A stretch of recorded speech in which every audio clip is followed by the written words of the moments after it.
नमस्कार, मैं सचिन। आप देख रहे हैं पंजाब केसरी टीवी। झारखंड विधानसभा चुनाव में अब तक हुई वोटों की गिनती से एक बात तो तय हो गई है कि झारखंड मुक्ति मोर्चा के नेता हेमंत सोरेन के नेतृत्व में इंडिया गठबंधन की सरकार राज्य में एक बार फिर से बन रही है। झारखंड में भ्रष्टाचार के कथित आरोपों में जेल जा चुके जेएमएम नेता व राज्य के सीएम हेमंत सोरेन ने कांग्रेस के साथ मिलकर चुनाव में जीत का जोरदार परचम लहरा दिया। आखिर झारखंड में इंडिया गठबंधन के कौन से मुद्दे हावी हुए जो जीत की राह पर उतरे? साथ ही भारतीय जनता पार्टी कहां और किन कारणों से अपने तमाम मुद्दों के साथ जनता से नहीं जुड़ सकी? आइए इन कारणों को सिलसिलेवार तरीके से समझते हैं। दरअसल झारखंड में हुए विधानसभा चुनावों में हेमंत सोरेन की जेएमएम को 34 सीटें मिली हैं, जबकि उनके गठबंधन की प्रमुख पार्टी कांग्रेस को 16 और राष्ट्रीय जनता दल को 4 सीटें मिली हैं। इसी साल हुए लोकसभा चुनावों में झारखंड में बीजेपी सबसे बड़ी पार्टी के तौर पर उभरी। बीजेपी राज्य की 14 में से 8 सीटें जीतने में सफल रही थी, जबकि जेएमएम को 3 और कांग्रेस को 2 सीटें मिली थी। अब सवाल है कि लोकसभा चुनावों के 6 महीने के बाद हुए चुनावों में हेमंत सोरेन को इतनी बड़ी कामयाबी कैसे मिली और वो किस तरीके से बीजेपी को बड़ी मात देने में सफल हुए। झारखंड में नहीं चला बीजेपी का घुसपैठियों वाला दाव। झारखंड विधानसभा चुनाव के पूरे प्रचार अभियान को देखें तो बीजेपी ने बांग्लादेशी घुसपैठ के मुद्दे को केंद्र बिंदु में रखा। केंद्रीय गृह मंत्री अमित शाह ने अपनी रैली में यहां तक कहा कि एक एक घुसपैठियों को चुनकर बाहर करेंगे।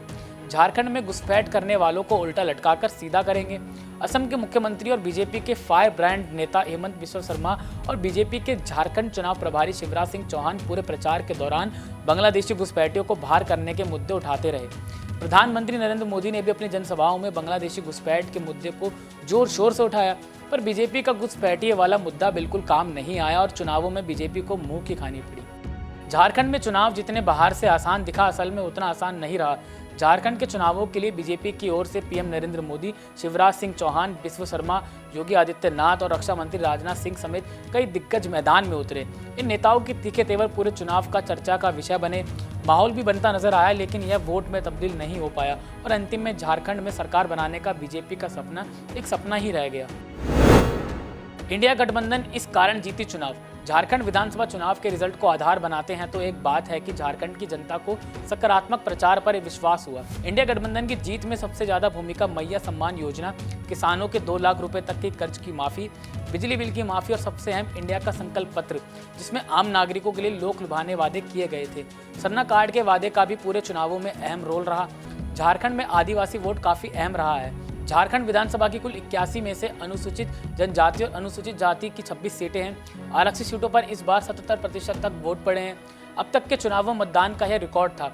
झारखंड के चुनाव में सीएम हेमंत सोरेन और उनकी पत्नी कल्पना सोरेन एक बड़े फैक्टर के तौर पर उभरे।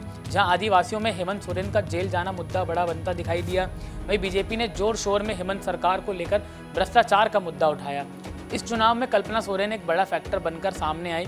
उन्होंने पूरे चुनाव में 150 से ज्यादा रैलियां, सभाएं और रोड शो किए। कल्पना के